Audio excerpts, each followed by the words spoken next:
we have had a fire in this assembly.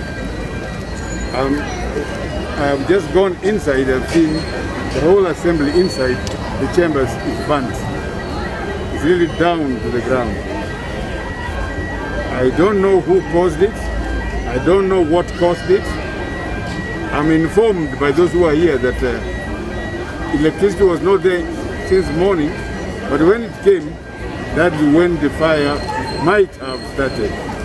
I would call for relevant authorities to do a forensic inquiry into what caused the fire to come out. We have lost millions of shillings.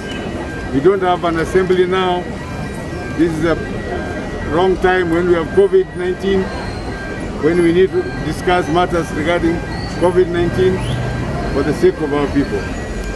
So let us wait and see what results we shall get from the experts who will go in and know what caused the fire. Thank you.